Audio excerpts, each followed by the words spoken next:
Hola familia, ¿cómo están? Espero que estén súper bien y preparados para este mensaje. Dios se movió de una manera muy especial y déjame decirte que Dios va a tocar tu vida. Así que vamos al mensaje. Y bueno, hoy vamos a retomar nuestra serie Hay algo mejor. Como saben, tenemos ya varios domingos hablando de este tema. Tuvimos una pequeña pausa. Estaba planeado 5 domingos seguidos.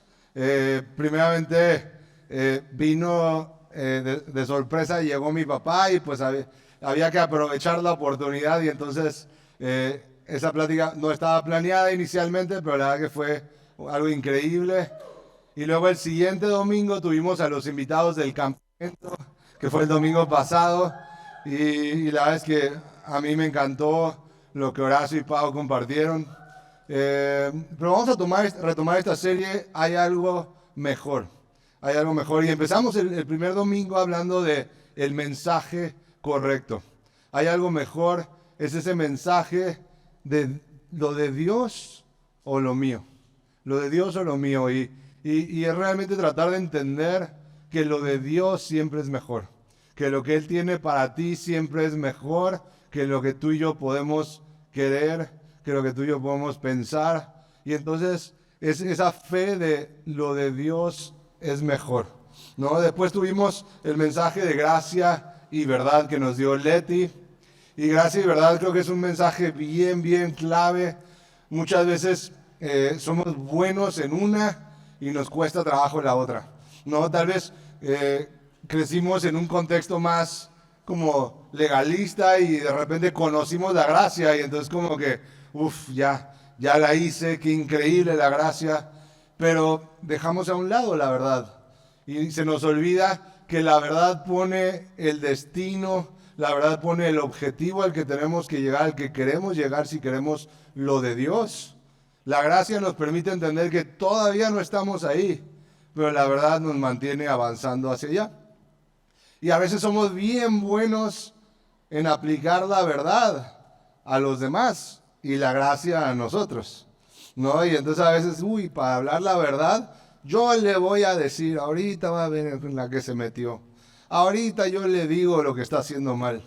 Somos a veces bien buenos para hablar la verdad, pero a la hora de nosotros, no pasa nada, Dios te perdona, Dios es paciente, Él entiende. O al revés, ¿no? A veces hay personas que les cuesta mucho trabajo aplicar gracia a su vida y constantemente es que ¿por qué sigues haciendo esto? Es que ¿por qué no has cambiado esto? Y esa combinación de gracia y verdad creo que produce un gran fruto, ¿no? Y nos decía Leti, además no es solamente gracia y verdad, después viene el tercer ingrediente que es tiempo. Tiempo, ¿no? Ella decía la receta perfecta.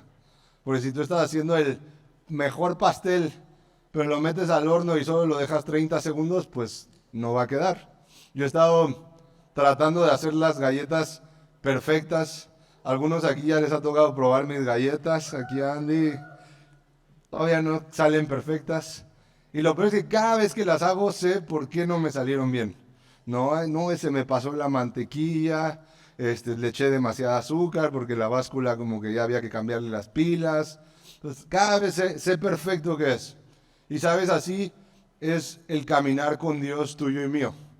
Es una receta que tenemos que estar trabajando y saber, mira, necesito gracia, necesito verdad. Y en la verdad yo quiero animarte a buscar consejo, a buscar sabiduría. Hay demasiadas personas tratando de vivir la vida cristiana solamente conforme a su forma de pensar o de entender. Pero la realidad es que para tener verdad en nuestra vida necesitamos ser buenos en buscar consejo. Yo cada vez que tengo la oportunidad de hablar con las personas que nos están liderando, Ana y a mí, cada vez ahí estoy. De hecho, tuvimos consejería esta semana y ya llevamos un rato platicando del clima y las olimpiadas y ya le digo, Ana, ¿tienes algo de lo que me quieras acusar? Y me dice, no, fíjate que rara vez, por primera vez hoy no tengo nada de qué acusarte. ¿No? Y fue como una super medalla. Bueno, esa semana, la siguiente seguramente será diferente, pero la verdad es que buscamos verdad. Y entonces vamos y exponemos nuestra verdad para recibir verdad a nuestra vida. Y déjame decirte, no puedes, ahí va mi primer déjame decirte en esta segunda plática, estoy corrigiendo esa muletilla, pero no puedes caminar toda una vida con Dios correcta sin buscar personas que te estén guiando, que te estén aconsejando, que estén hablando verdad a tu vida. La Biblia constantemente nos dice que lo que nosotros pensamos que es el camino correcto no lo es. Y entonces, ¿qué necesitamos? Buscar verdad. Proverbios 13:10 dice, por la soberbia solo viene la contienda, pero con los que reciben consejo está la sabiduría. Por la soberbia solo viene la contienda, pero con los que reciben consejo está la sabiduría. Entonces yo quiero animarte a que estés buscando consejo. A lo largo de tu vida, si tú quieres permanecer firme en Dios, vas a necesitar consejo de personas sabias, de personas espirituales. Vas a necesitar consejo de profesionales también en diferentes áreas de tu vida, de salud, de psicología, de todo. Vas a necesitar estar buscando ayuda. Porque si no, ¿qué va a pasar? Pues que al rato la caries ya se volvió algo más grave y entonces te tienen que operar. Y así en cualquier área de tu vida necesitas consejo. Entonces tuvimos esta plática, gracia y verdad. Después tuvimos la de Dios justo. Dios justo. Y yo sé que fue un poco confrontadora. Y es que a veces pensamos, no, pues como cristiano yo tengo que cumplir la ley. Pero el llamado es aún más grande. Estamos llamados a ser justos. La Biblia dice, busca primeramente el reino de Dios y su justicia. Y sabes, ser justos a veces va más allá de lo que es legal. A veces va más allá de lo que la ley me permite. De hecho, estaba leyendo en Éxodo cuando Dios le habla al pueblo sobre justicia y les dice, vas a cosechar tu tierra 6 años y el 7º año no la vas a cosechar. Y dice, vas a dejar que esos frutos los recoja la persona extranjera o la persona que no tiene tierra. Y entonces vemos que justicia en Dios va más allá de lo legal o de lo que es mi derecho. Justicia en Dios va hacia generosidad, hacia amor, hacia mucho más. Y estamos llamados a actuar en justicia. Y yo les decía esa vez cómo creer en la justicia de Dios a veces implica saber que algo que no me toca, algo que no he ganado, no es para mí. Entender que ser cristiano no significa tener palancas. No significa, no, te voy a acusar con el mero mero, vas a ver. No. No significa, le pido a Dios y me da el atajo. Yo les decía, cuando tú pides una promoción en el trabajo que no mereces, tú le estás diciendo a Dios, quítasela al que sí la merece y dámela a mí. Y entonces es fuerte entender el concepto de justicia. Y entender bien el concepto de justicia nos tiene que llevar a que haya momentos en nuestra vida de decir, pues no me dieron lo que quería, pero fue justo. Y eso es difícil. Eso es difícil porque nos cuesta mucho trabajo entender cuando no nos dan lo que queremos. Nos cuesta mucho trabajo entender cuando la voluntad lo que se decide no es lo que tú y yo esperábamos. Pero a veces eso es lo justo y tenemos que aprender esa justicia de Dios. Y yo les decía en esta serie, les hablaba de 3 razones por las que tomamos decisiones incorrectas. ¿Y por qué esas 3? Pues mira, preparando la plática y orando son las que yo pensé. Tú puedes pensar una cuarta, una quinta, está muy bien. Yo no se me ocurrieron más, ¿ok? Entonces 3 razones por las que tomamos malas decisiones. Les decía, la primera es tomamos decisiones emocionales, basadas en nuestras emociones, en lo que yo siento en el momento. Somos personas muy emocionales y lo natural es que tomemos decisiones basadas en las emociones. Lo segundo, tomamos decisiones pensando en el corto plazo, conforme a lo que vemos. Nosotros solamente vemos lo inmediato. No sabemos qué va a pasar en 1 año, no sabemos qué va a pasar en 3 años, ni en 5, ni en 10 años. Y entonces tomamos decisiones basadas en lo que hoy veo. Y lo tercero es, tomamos decisiones con una gran falta de información. Todas decisiones nada más conforme a lo que hoy sé, pero hay demasiado que yo no sé. Por eso es que lo de Dios es mejor que lo mío. Y hoy vamos a analizar un poco de esto. El mensaje de hoy se llama Un futuro y una esperanza. Un futuro y una esperanza. Y sabes, vamos a platicar un poco sobre el pueblo de Israel. En la Biblia podemos leer cómo Dios sacó de Egipto al pueblo de Israel. Y la manera como lo sacó fue con grandes exhibiciones de poder, con las plagas, con grandes milagros, ¿no? Todo el pueblo de Egipto pudo ver el poder de Dios. Tanto así que el faraón prácticamente les rogaba que se fueran cuando finalmente los deja ir. Entonces Dios sacó al pueblo de Israel con gran demostración de poder. Pero ¿qué vemos? Que el pueblo de Israel sale y luego se encontraron con un primer obstáculo, el Mar Rojo. Entonces llega el pueblo de Israel, está ante el Mar Rojo. Oye, pues aquí no hay paso, Moisés.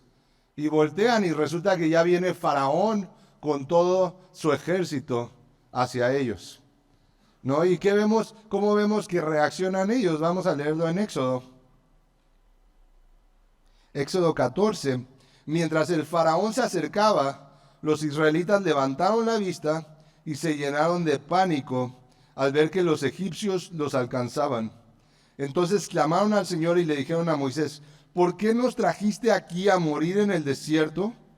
¿Acaso no había suficientes tumbas para nosotros en Egipto? ¿Qué nos has hecho? ¿Por qué nos obligaste a salir de Egipto? ¿No te dijimos que esto pasaría cuando aún estábamos en Egipto? Te dijimos: déjanos en paz, déjanos seguir siendo esclavos de los egipcios. Es mejor ser un esclavo en Egipto que un cadáver en el desierto. Y sabes, esto que aquí ellos dicen no es verdad, porque la Biblia nos dice que salieron cantando y bailando.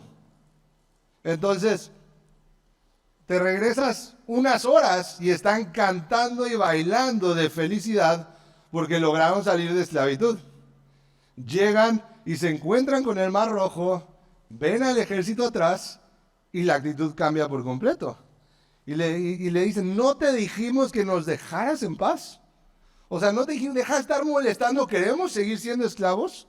Es lo que le están diciendo a Moisés: nos sacaste para matarnos. Este fue el primer obstáculo que encontró el pueblo de Israel. Vamos a ver el segundo obstáculo en Éxodo 16. Y ahí la Biblia nos dice que estaban en el desierto y se quedaron sin alimento. Se quedaron sin alimento. Y ahí le dicen a Moisés: si tan solo el Señor nos hubiera matado en Egipto, protestaban. Allá nos sentábamos junto a las ollas llenas de carne y comíamos todo el pan que se nos antojaba. Pero ahora tú nos has traído a este desierto para matarnos de hambre. En Egipto eran esclavos. Yo no sé si era verdad que se sentaban junto a ollas de carne y comían todo el pan que se les antojaba, pero en la perspectiva que ellos tenían ahí, ellos pensaron eso. Allá me sobraba alimento, acá no tengo alimento, Moisés. Era mejor que me hubieran muerto allá. Tercer obstáculo. Otra vez en el desierto se quedan sin agua y están pasando sed. Y ahí vemos en Éxodo 17, finalmente acamparon en Refidim, pero ahí no había agua para que el pueblo bebiera. Así que el pueblo volvió a quejarse contra Moisés. Danos agua para beber, reclamaron. Cállense, respondió Moisés. ¿Por qué se quejan contra mí? ¿Por qué ponen a prueba al Señor? Pero ellos, atormentados por la sed, siguieron discutiendo con Moisés. ¿Por qué nos sacaste de Egipto?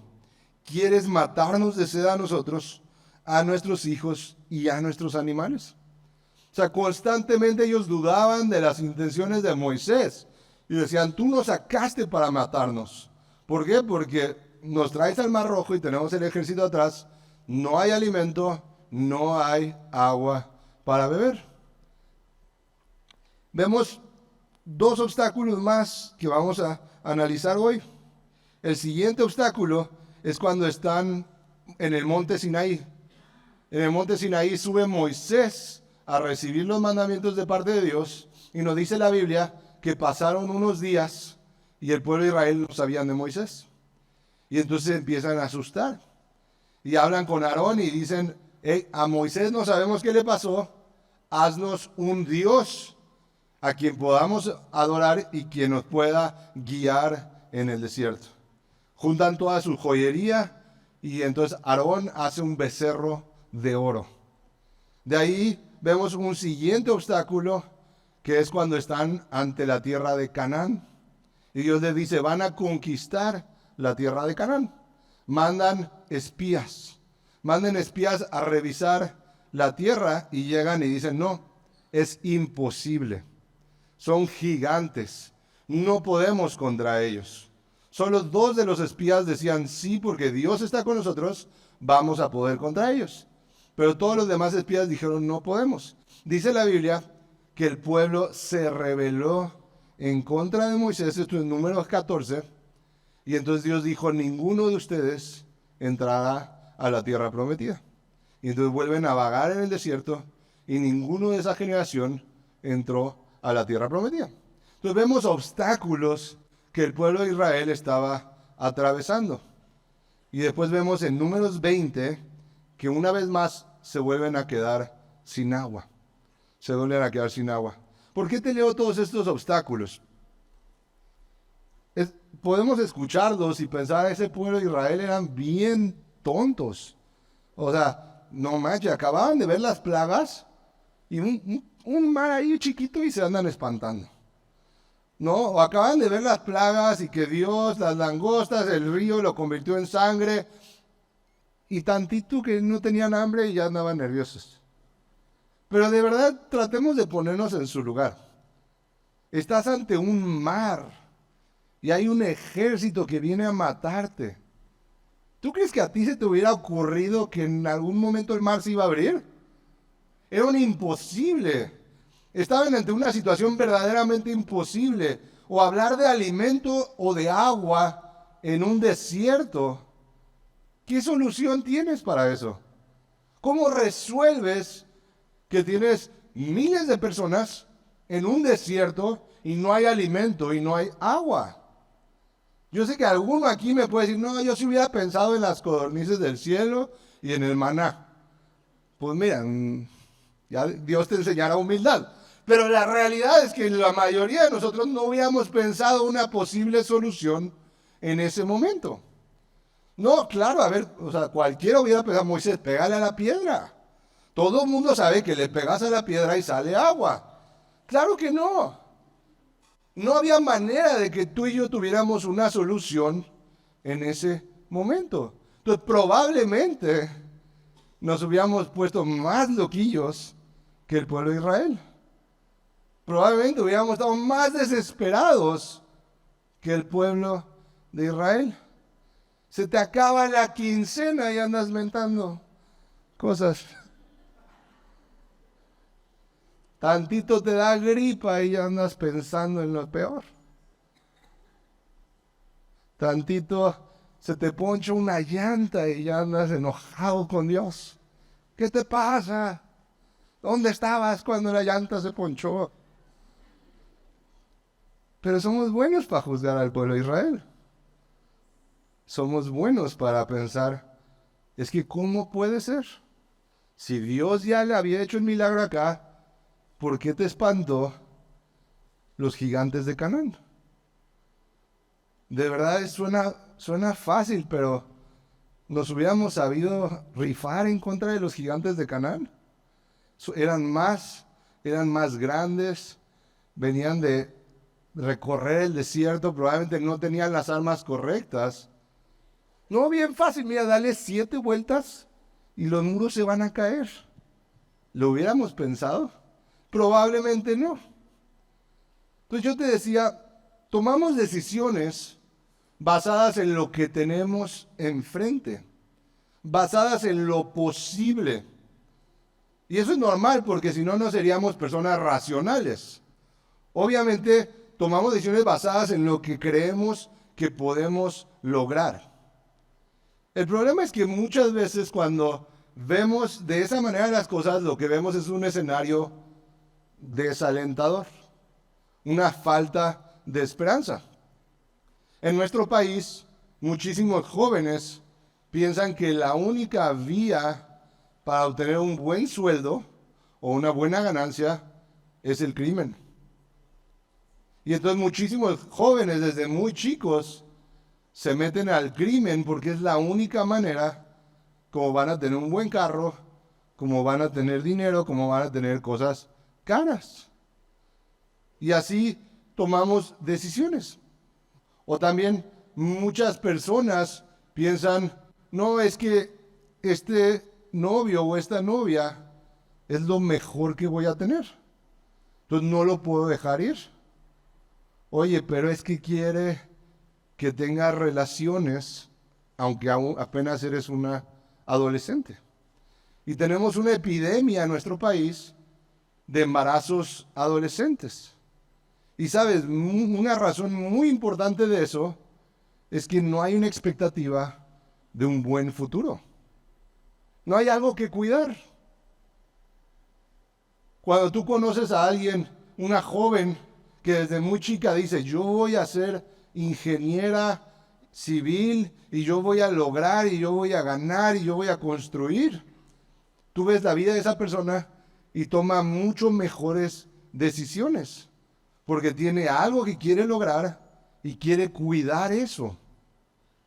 El problema es cuando vemos nuestra vida y decimos, a ver, no soy de una familia de dinero, no tengo buenas calificaciones, no estoy en una secundaria que me permita entrar a un bachillerato, que me permita entrar a una buena universidad, y entonces no tengo futuro. Y así es como tomamos muchas de nuestras decisiones, y por eso es que nos equivocamos. No es lo mismo cuando tú en tu trabajo tienes ya diseñado el caminito. Mira, logro esto y entonces me reconocen y entonces me dan este otro puesto. Esta persona pues ya está grande, ya se va a ir y entonces ahí me voy a posicionar y luego acá. Y cuando tienes el caminito es muy fácil creer. El problema es cuando no tienes el caminito, como decíamos ahora. El problema es, ¿qué hacemos con este mar y el ejército que viene atrás? ¿Qué hacemos con la falta de alimento o de agua cuando el oasis o la ciudad más cercana está a demasiados kilómetros? Así se ven muchos momentos en nuestra vida. Muchos momentos donde no sabemos por dónde. No sé si a ti te pasa, pero cuando yo estoy orando y pidiendo un milagro, muchas veces pienso, pues sí, si Dios le habla a este amigo, pues este amigo me da la lana que me falta y ya se resolvió. Y queremos trazar el caminito del milagro. Pero es que si tú tienes la solución, entonces no es un milagro. Si tú tienes la respuesta, y lo peor es que a veces hasta queremos manipular a que suceda así, y luego le queremos llamar milagro. Eso no es un milagro. Eso fue nosotros tratando de diseñar la solución. Vemos el pueblo de Israel y vemos la manera como ellos reaccionaban. Y te decía, en un momento estaban celebrando la libertad que Dios les dio y al siguiente momento estaban gritándole a Moisés, mejor nos hubieras dejado morir en el desierto. ¿Cómo se llama eso? Se llama inconstancia. Y vemos que nos habla la Biblia acerca de ser inconstantes. En Santiago 1 dice, pero pida con fe, sin dudar.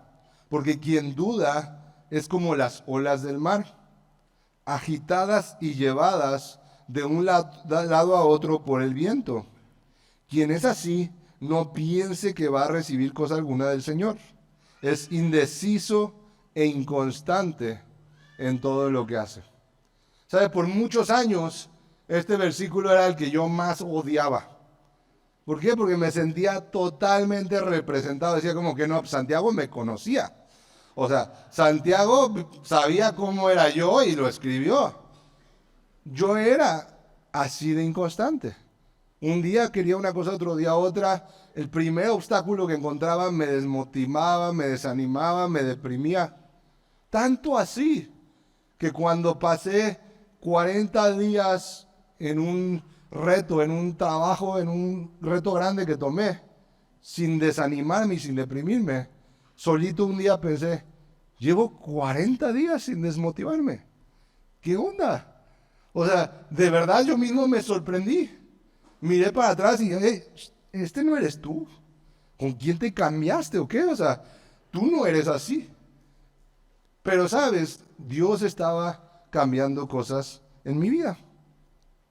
Nos dice después Efesios 4:14, así ya no seremos niños, zarandeados por las olas y llevados de aquí para allá por todo viento de enseñanza y por la astucia y los artificios de quienes emplean artimañas engañosas. O sea, aquí nos dice que ser inconstantes es ser como niños. Pero además nos habla de enseñanzas engañosas. Porque, ¿sabes? A veces cuando no tenemos bien claro en quién creemos, cualquier persona llega y nos hace dudar. O nos quieren atraer hacia otra forma de hacer las cosas y es fácil caer en eso. Artimañas engañosas. Cuando pienso en una persona constante, firme en su vida, constantemente pienso en José. Ya te he hablado mucho de José. Hace poco tuvimos la plática de las 8 tentaciones de José. Pero es que estos meses José ha estado en mi cabeza todos los días. Estos meses José ha sido el ejemplo hacia donde yo quiero llegar. Me cuesta un poco de trabajo compararme con José, porque los primeros 30 años de mi vida, todo lo que José dijo que no, yo dije que sí. Todo lo que José no metió la pata, yo la metí doble. Entonces de repente es como, pues, o sea, hasta dan ganas de que quien escribió la historia de José en la Biblia, pues tantito hubiera contado ahí un chascarrillo de José. No, o sea, bueno, algo hizo mal. Porque es difícil de repente identificarnos. Pero es que hay ejemplos en la Biblia que son para identificarnos en nuestras fallas y hay otros que son para aspirar a ellos.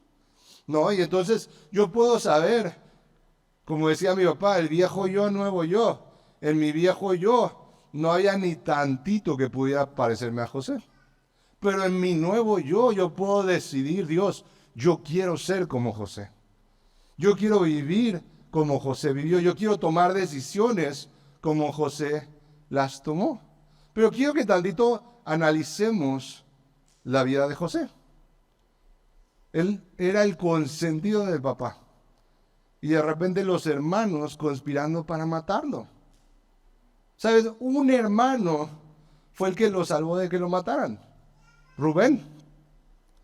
Solo porque Rubén dijo, hey, mejor no lo matemos. Mejor vendámoslo como esclavo. Tipazo el Rubén. Tipazo de esos así que quieres en tu vida. Y entonces lo venden como esclavo. Y algo que quisiera que entendamos es en esos tiempos no había un proceso de adaptación a la vida de esclavo. Oye, pues no queremos que te caiga así de sopetón. Entonces mira, 30 días para que proceses, para que te adaptes. Es más, tenemos el psicólogo de los esclavos, vas a tener sesión con él todos los días. Te vamos a ir entrenando poco a poco. Te vamos a ir subiendo la carga poquito a poquito en lo que te vas adaptando, José. Yo creo que no. Probablemente no, ¿verdad? Probablemente de un día a otro, él se enfrentó ante esa nueva realidad. Pero, ¿qué onda con José? Que al día siguiente ya era el mejor esclavo. Estoy diciendo el día siguiente como una exageración, pero la Biblia nos dice que rápidamente se volvió la persona de más confianza. Oye, José, ¿y no sientes o qué? O sea, tus hermanos te traicionaron. Y de vivir en una familia, pues, acomodada, hoy eres esclavo. O sea, ¿no tienes emociones? Porque al día, o sea, en el momento él dijo, va, soy esclavo, soy el mejor. Soy confiable, soy esforzado. Entonces, ¿qué onda con José? En ese tiempo, además, pues eras esclavo y eras esclavo de por vida. En la primera reunión traté de hacer un chiste, no me salió, a ver si no está así, pero no sé si has visto Gladiador, porque ahí te explican lo difícil que es salir de ser esclavo. Entonces, pues bueno, ahí tenías que meterte a la arena y pelear contra leones y contra soldados y ganar, y si sobrevivías podías salir de ser esclavo. No sé en Egipto cómo era, yo sé que eso era en el Imperio Romano, pero yo me imagino que no era fácil salir de ser esclavo. Entonces, ¿para qué le echaba ganas José? No entiendo. No solo eso, sino que José está esforzándose, se vuelve el de más confianza, pero resulta que la esposa del jefe se fija en él. Y yo creo que llegó y dijo, hey, como que pues, eres bien talentoso, José. ¿Por qué no vemos a ver si qué otros talentos tienes? ¿Por qué no investigamos ahí a ver qué otros dones Dios te dio? O sea, de cocinar y esas cosas. No están mal pensados, ¿qué pasó? ¿No era más fácil para José decir que sí? ¿Quién iba a saber? Pues si a la esposa tampoco le convenía que supiera.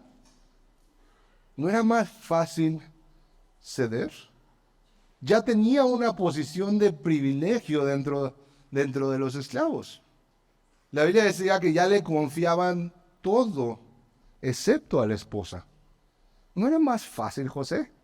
Es que tú solito, José, o sea, ven las que te metes. O sea, tantito cerrabas los ojos y ya. Es más, podías decirle a Dios, Dios, tú soy esclavo, tengo que seguir instrucciones, no fue mi culpa. Algunos se ríen porque se identifican. No, no es cierto.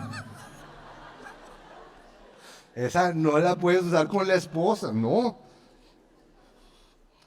Pero ¿qué onda con José? Pero además el trauma de que haces lo correcto y te castigan. Haces lo correcto y entonces vas a la cárcel. ¿En qué momento José decía a Dios, esto va de mal en peor? O sea, ya andábamos mal en la esclavitud, pero además estoy en la cárcel acusado de intentar hacer algo que no quise hacer. ¿En qué momento te apareces, Dios? ¿En qué momento haces como aparición en escena? ¿No es normal desmotivarse en algo así? ¿Tirar la toalla? ¿Tomar decisiones equivocadas? ¿No sería normal? Yo te decía hace rato, cuando la segunda vez que se quedaron sin agua el pueblo de Israel, la primera vez Dios le dice a Moisés, golpea la piedra. La segunda vez le dice, háblale a la piedra. Esto lo podemos ver en Números 20. Y dice, y el Señor le dijo a Moisés, tú y Aarón tomen la vara y reúnan a toda la comunidad en presencia de todo el pueblo. Háblale a la roca y de ella brotará agua. De la roca proveerá suficiente agua para satisfacer a toda la comunidad y a sus animales. Así que Moisés hizo lo que se le dijo. Tomó la vara del lugar donde se guardaba en la presencia del Señor. Luego él y Aarón mandaron llamar al pueblo a reunirse frente a la roca. Escuchen ustedes rebeldes, gritó. ¿Acaso debemos sacarles agua de esta roca? Enseguida Moisés levantó su mano y golpeó la roca 2 veces con la vara y el agua brotó a chorros. Así que toda la comunidad y sus animales bebieron hasta saciarse. Sin embargo, el Señor les dijo a Moisés y a Aarón, puesto que no confiaron lo suficiente en mí para demostrar mi santidad a los israelitas, ustedes no los llevarán a la tierra que les doy. Hablábamos de esto en la plática de Dios justo, cómo Moisés, siendo el amigo de Dios, recibió esta sentencia de no ir a la tierra prometida. Oye Dios, pero pues, se ha rifado bastante, ¿no? O sea, hizo bastantes cosas bien. ¿Cómo que Pues nada más porque le pegó a la roca. Pero sabes, la desesperación en Moisés ya era tal que él quería demostrarle al pueblo de Israel.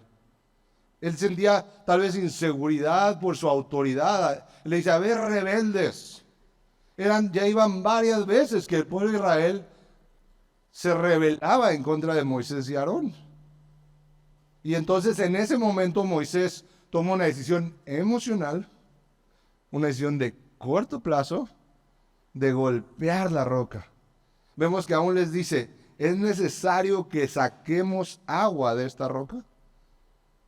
Yo te pregunto, ¿la iba a sacar Moisés y Aarón? ¿O era Dios quien estaba proveyendo?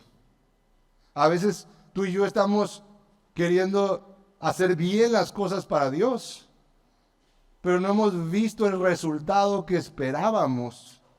Y siempre hay la tentación de quererlo provocar nosotros, de querer manipular, de querer exigir, de querer presionar.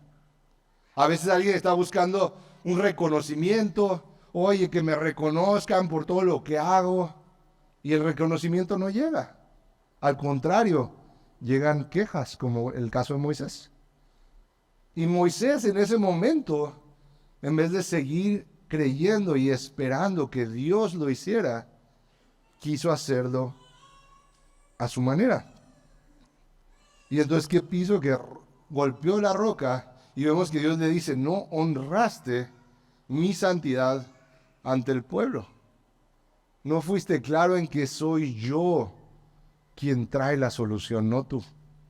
No fuiste claro en que soy yo quien provee para el pueblo. ¿Qué peligro es cuando mis decisiones están basadas en mis emociones o en lo que yo veo? Sabes, hay mucha gente que ha tenido un llamado de parte de Dios. Y yo pensaba en José y pensaba, ¿qué lo mantuvo firme todo este tiempo? Porque aún, te explico, o te recuerdo, en ese tiempo no cargaban con una Biblia en el bolsillo. No había iPhones, no había iPads, pero ni siquiera había Biblias impresas. Pero José, lo que había conocido de Dios, fue Dios el que le prometió a tu abuelo Abraham una descendencia. Y a pesar de que era imposible por su edad y la de Sara. Es más, yo creo que José creció con la historia de Abraham y Agar. Yo creo que José creció sabiendo que su abuelo había dudado de la promesa de Dios, que su abuelo se había desesperado y había tenido un hijo con la esclava. Y que años después Dios cumplió su promesa. Entonces José sabía en quién creía. Pero no solo eso, sino que además José había tenido 2 sueños cuando era niño. Había tenido 2 sueños y los sueños no le decían, mira José, ahí te va. Tus hermanos se van a enojar, ¿ok? Paso 1. Paso 2, te van a querer matar. A Rubén se le va a prender el foco y les va a decir, no lo maten, mándelo de esclavo. De ahí vas a estar como esclavo. Resulta que Potifar tiene una esposa medio, ya sabes, y entonces le vas a gustar. No, los sueños no decían eso. Y el problema es que a veces así queremos que Dios nos hable. O sea, Dios, sí te obedezco, pero dime cómo. A ver, dime, explícame bien el plan. Ok, entonces hablo con mi jefe y luego, ¿y si me dice que no? ¿Y si se enoja? ¿Y si las cosas no salen así? No, a ver, Dios, ya dime, el 31 tengo que pagar el crédito. ¿Me va a llegar el dinero del 30? ¿Sí o no? ¿Y a quién se lo tengo que pedir? O sea, Dios, háblame claro. Ese es el problema, que a veces creemos que todo va a llegar en específicos. Los chavos, Dios, dime qué carrera estudiar. No, es que Dios no me ha dicho qué carrera tengo que estudiar. ¿Cuál es mi llamado? ¿Guitarrista o bajista? Y de verdad creemos que Dios, no, mira, es que si escoges guitarrista, al rato vas a ser como el de YouTube, ¿ok? Entonces, por acá, por la derecha. Así queremos que Dios nos hable. Pero piensa en José. Tuvo 2 sueños.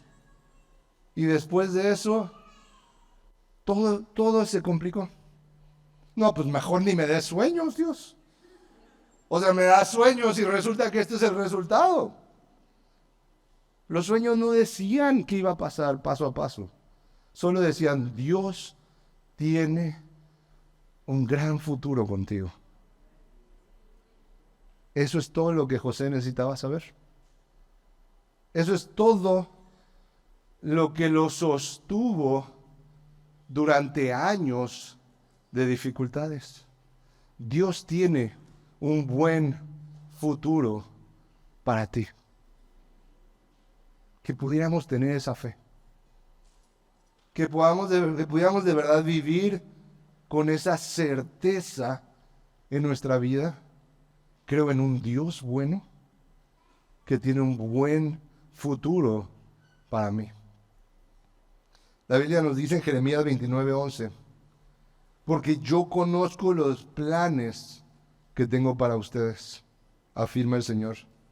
Planes de bienestar y no de calamidad, a fin de darles un futuro y una esperanza.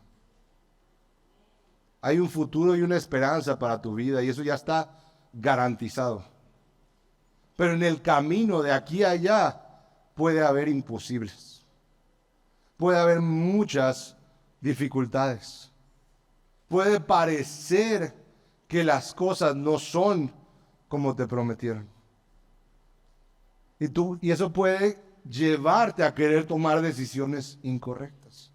Eso puede llevarte a quererte meter a la primer puerta abierta que veas. Pero Dios dice, espera, porque hay un buen futuro y una esperanza para tu vida. No necesitas los específicos del plan de Dios. No necesitas saber qué va a pasar mañana y pasado, y entonces si me dice, y entonces qué hago, y entonces no necesitas.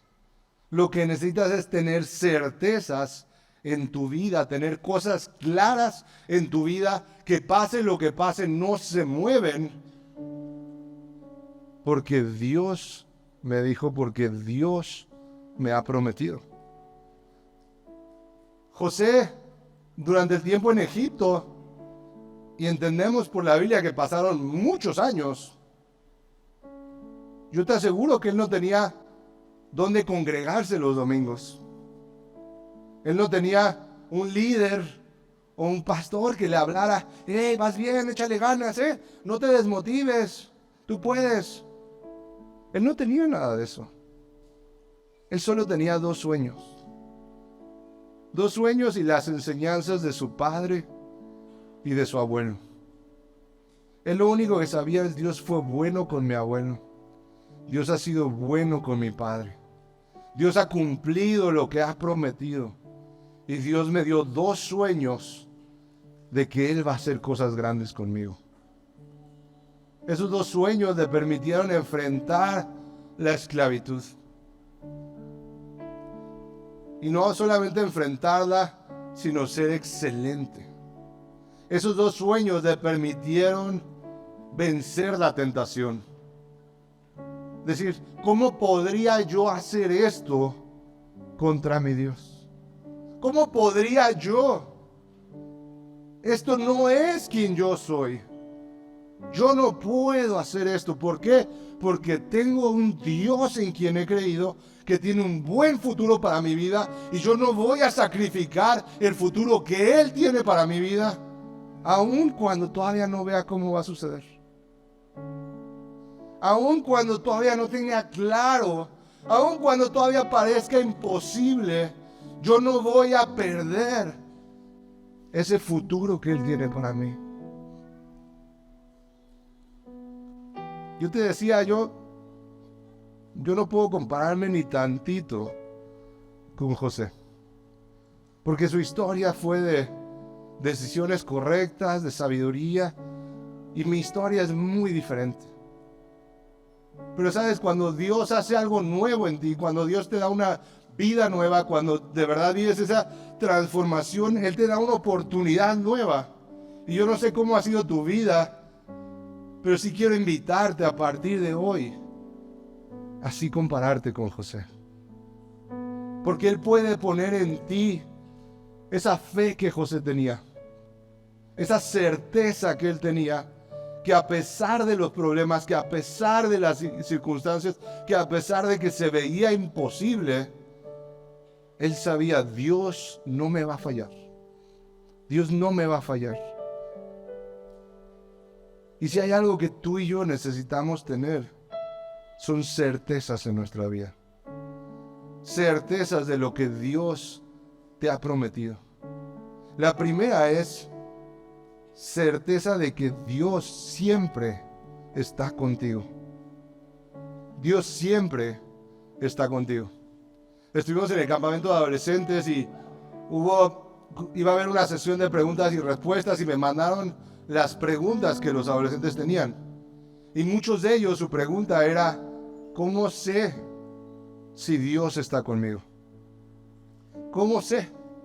Yo me acordaba de mi tiempo de adolescente, yo vivía con esa duda. Es más, me despertaba y sacaba mi termómetro espiritual a ver si Dios está hoy conmigo o no. ¿Por qué? Porque es que ayer me peleé con mi papá, es que ayer dije groserías, es que ayer hice esto. Y entonces yo pensaba, no, pues no está conmigo hoy. Es que no hice mi devocional, es que no oré, me quedé dormido, es que tuve malos pensamientos. Dios no está conmigo hoy. Qué peligro es no tener esa certeza. Pensar que lo que Dios hace o quien Dios es depende de lo que tú haces o no. Yo te pregunto algo. Si lo que Dios te ha dado ayer no lo ganaste ni lo merecías, ¿por qué piensas que hoy lo tienes que ganar o merecer? Si ayer no lo ganabas, si ayer, bueno, pero Pablo, es que tú no sabes lo que hice hoy. O sea, ayer sí me porté medio mal, pero hoy sí me pasé. Sí, pero es igual, ayer no lo merecías, hoy tampoco. Y de todos modos Él te lo da. La Biblia dice que Él nos amó primero. Cuando ni siquiera pensábamos en Él, cuando ni siquiera nos esforzábamos ni tantito. Y hoy tu corazón busca las cosas de Él. Créeme, Él se agrada en ese deseo que tienes de buscarle. Él se agrada en ese anhelo que tienes de estar cerca de Él. Y Él te promete que Él está contigo todos los días, nos dice la Biblia. En Mateo 28:20 dice, Jesús dijo estas palabras, dice, les aseguro que estaré con ustedes siempre hasta el fin del mundo. Entonces, si Jesús te lo asegura, ¿por qué dudas? Josué 1:9, yo te lo he ordenado, sé fuerte y valiente. No tengas miedo ni te desanimes, porque el Señor tu Dios te acompañará donde quiera que vayas. Él te va a acompañar donde quiera que vayas. Hebreos 13, porque Dios ha dicho, nunca los dejaré, jamás los abandonaré. Salmo 23:4, aun si voy por valles tenebrosos, no temeré ningún mal, porque tú estás a mi lado. Tu vara y tu bastón me reconfortan. Que pudiéramos tener esa certeza todos los días. Él está conmigo. Él está conmigo hoy. Él está conmigo en todo momento. Él nunca me deja. Él nunca me abandona. No importa las circunstancias, no importan los problemas, no importan los errores, no importan los obstáculos. Él está conmigo. Puedo estar tranquilo. Él está conmigo. Cuando te hablo certeza, es que nada te puede hacer dudar de ello. Nada te puede hacer dudar de que Él está contigo. La segunda certeza, Él tiene un plan bueno para tu vida, para darte un futuro y una esperanza. Ya lo leíamos en Jeremías 29. Conozco los planes que tengo para ti. Planes de bienestar y no de calamidad, a fin de darte un futuro y una esperanza. Romanos 8. Ahora bien sabemos que Dios dispone todas las cosas para el bien de quienes lo aman, los que han sido llamados de acuerdo con su propósito. ¿Qué tan claro tenía esto José? Que cuando se enfrenta a sus hermanos, puede decirles: yo soy José, el hermano de ustedes a quien vendieron a Egipto. Pero ahora, por favor, no se aflijan, ni se reprochen haberme vendido. Pues en realidad fue Dios quien me mandó delante de ustedes para salvar vidas. ¿Qué tan claro tenía esto José durante toda su vida? No fueron mis hermanos. No fue la esposa de Potifar. No fue mi mala suerte. He creído en un Dios bueno que tiene un futuro y una esperanza para mí. No es que se salieron de control las cosas. No es que hubo un error en el sistema. Hay un plan bueno en medio de esto. Este no es el final para mí.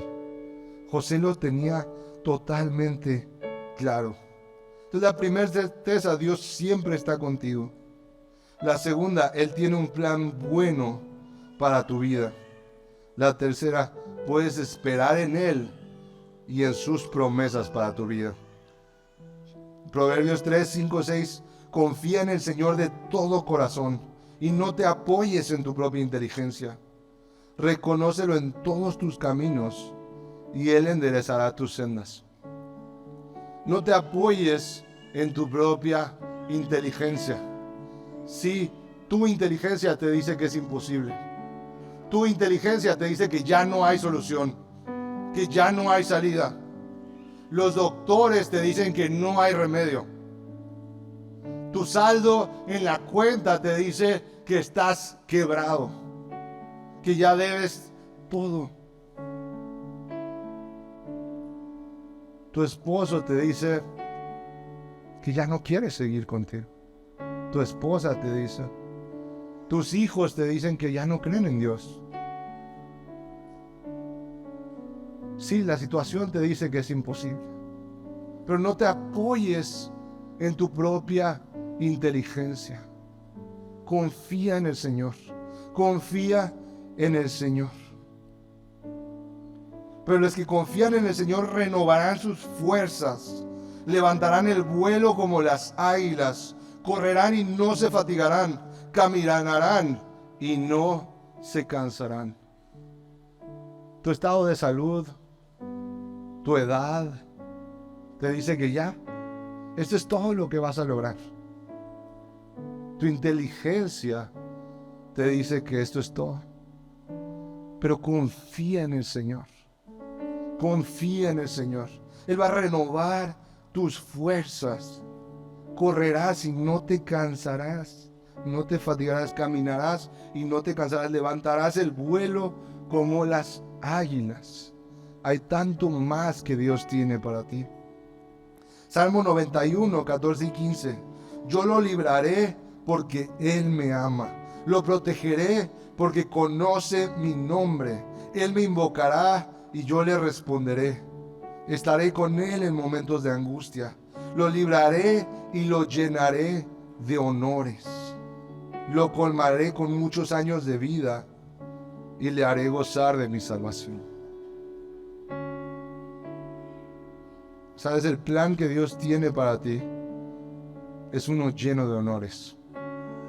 El plan que Dios tiene para ti es uno donde vas a enfrentar grandes imposibles. Pero Él te va a librar de eso. Él te va a librar, Él te va a proteger porque conoces su nombre, porque lo invocas. Entonces Él va a estar contigo en momentos de angustia. Él te va a librar, te colmará con muchos años de vida y te hará gozar de su salvación. Cada uno de estos versículos que leímos son promesas de Dios para tu vida. La pregunta es si te vas a acordar de ellos mañana, o en un mes, o en 6 meses, o en un año, o en 3 años, o en 5, o en 10. Si el día oscuro, cuando te lleguen esas malas noticias, lo vas a recordar. Vas a saber decir, hey, esto no es el final. Esto no es la realidad. Porque tengo una certeza que Dios me ha prometido. Porque sé en quién creo. Sé que creo en un Dios bueno, que siempre está conmigo, que tiene un buen futuro y una buena esperanza para mí, y que cumple sus promesas. Así que este no es el final. Esta semana estaba preparando esta plática y pensaba en la historia de José y cómo a veces la escuchamos y la escuchamos muy rápido y es difícil entender lo que pasaba por la cabeza de José. O sea, realmente como ver José, o sea, me encantaría como poderlo entrevistar, ¿no? Y, oye, acusaron falsamente ayer, ¿tienes unas palabras para la esposa de Potifar? Así como, ¿hay algo que le quieras decir?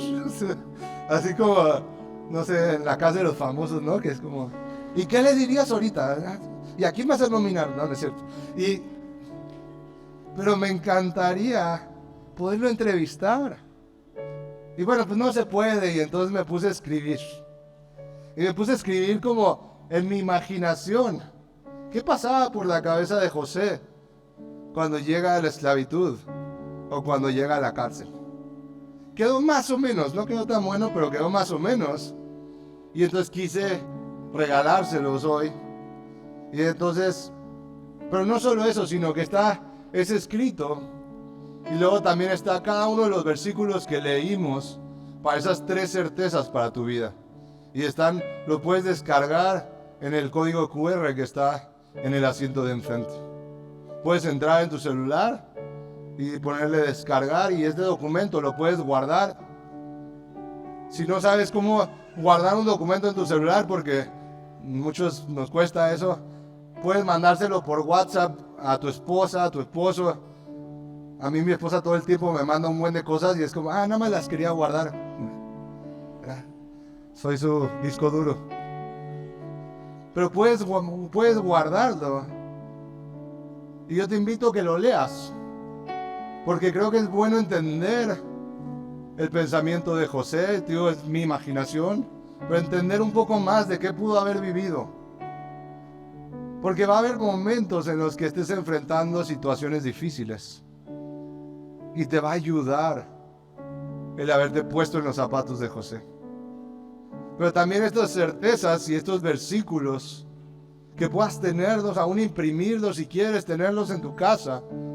Y cada vez que enfrentes una situación difícil puedas volver a ellos y recordar, Dios está conmigo siempre.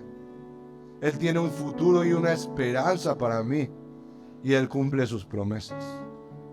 Que puedan ser certezas en tu vida y te lleven a ser constante en tu caminar con Él. Amén. Vamos a orar. Dios, gracias Dios. Gracias Dios por la vida de José. Gracias por ese ejemplo de firmeza, de fe que él fue. Gracias Dios porque yo sé que hoy tú estás llevándonos a crecer en nuestra fe en ti. Hoy tú estás llevándonos a dejar de ser como las olas del mar, que son llevadas por el viento, a dejar de ser inconstantes en todos nuestros caminos, a dejar de ser personas movidas por emociones o por circunstancias. Y tú sé que estás llevándonos a vivir con certezas. Padre, yo te pido, Señor, pon claridad de esas certezas en nuestra vida, que podamos saber que tú siempre estás con nosotros, que no importa lo que estemos viviendo o atravesando, que tú siempre estás con nosotros, que nunca nos abandonas, que nunca nos dejas. Que podamos tener esa tranquilidad de saber que aunque atravesemos un valle de sombra y de muerte, tú estarás con nosotros. Que cuando estemos en los momentos oscuros de la vida, podamos recordar y reconocer tu presencia. Podamos saber, no importa lo que siento, no importa lo que veo, yo sé que tú estás conmigo. Yo sé que tú estás conmigo y que no me vas a dejar, que no me vas a abandonar. Yo te pido, Padre, pon esa certeza en nuestro corazón. Que dejemos de andar dudando si estás con nosotros. Que dejemos de andar pensando por la culpa, por la condenación que hemos perdido, lo que nunca ganamos, lo que nunca merecimos, lo que nos diste por regalo, por esa gracia tuya. Que podamos saber que no podríamos perderlo. Dios, llévanos a confiar en ese plan bueno que tienes para nosotros, en ese futuro y esa esperanza que tienes para nosotros, ese futuro lleno de honores y de larga vida. Padre, yo creo que tú tienes un buen plan para cada uno de nosotros, y yo sé que no tenemos claro los específicos, no tenemos claro cómo va a suceder.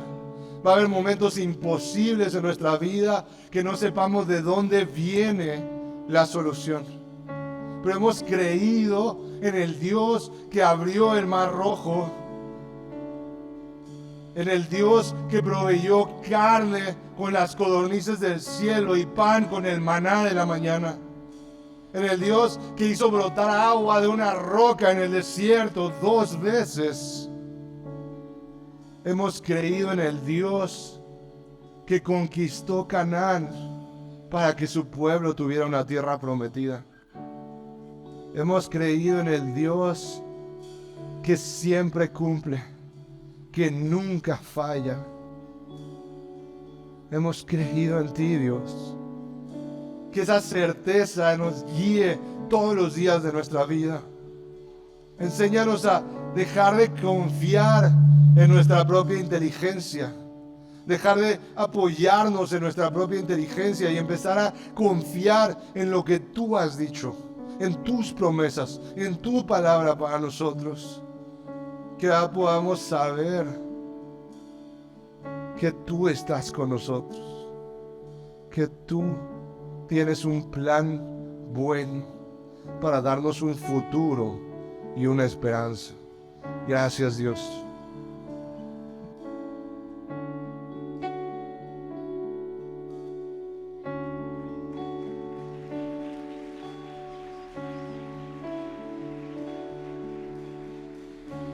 Tan fábulas no creo más, ya no soy un niño, pero eso no quiere decir que no creo en algo mayor, pues lo he visto en un hospital cuando el doctor me dijo: nada podemos hacer,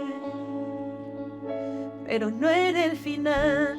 Nunca he visto coro al final de un arco iris, pero en tu promesa confiaré.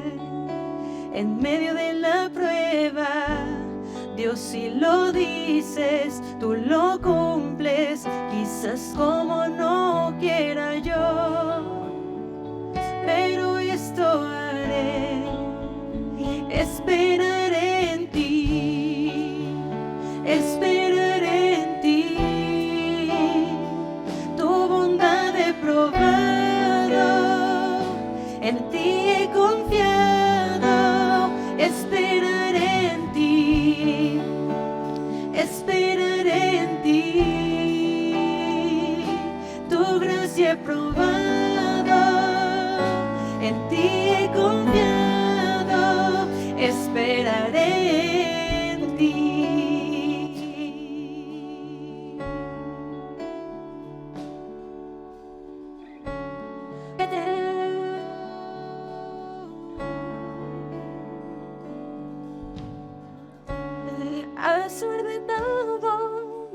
verdad. Tú eres mi guía, aunque no sepa que vendrá.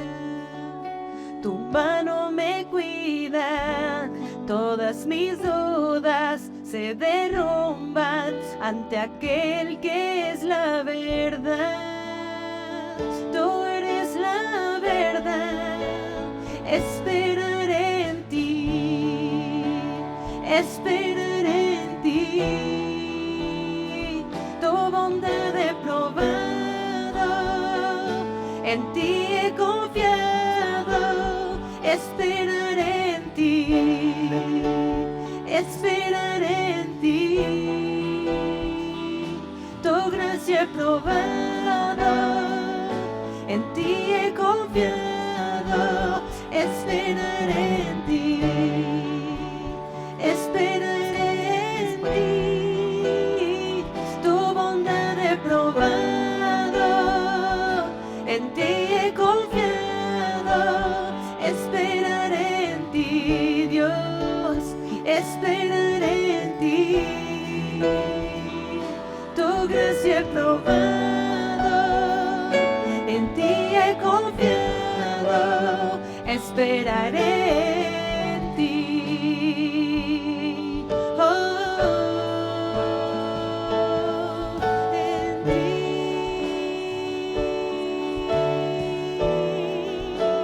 Mi alma descansa en ti.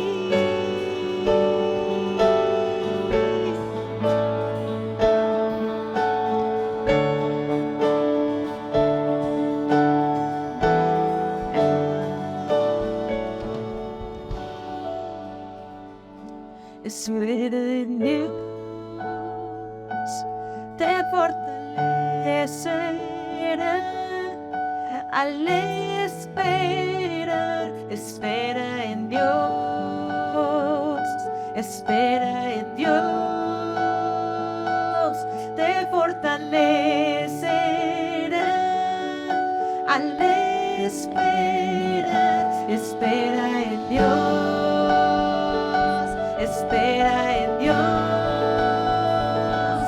te fortalecerá. Si lo crees, levanta tus manos. Sí, espera en Dios, espera en Dios, te fortalecerá al esperar. Espera en Dios, espera en Dios, te fortalecerá al esperar. Esperaré en ti, yo esperaré en ti. Tu bondad he probado, y en ti he confiado. Esperaré en ti, Dios, esperaré en ti. Tu gracia he probado, en ti he confiado. Esperaré en ti, esperaré en ti. Tu bondad he probado, en ti he confiado. Esperaré en ti, esperaré en ti. Tu gracia he probado, en ti he confiado. Esperaré.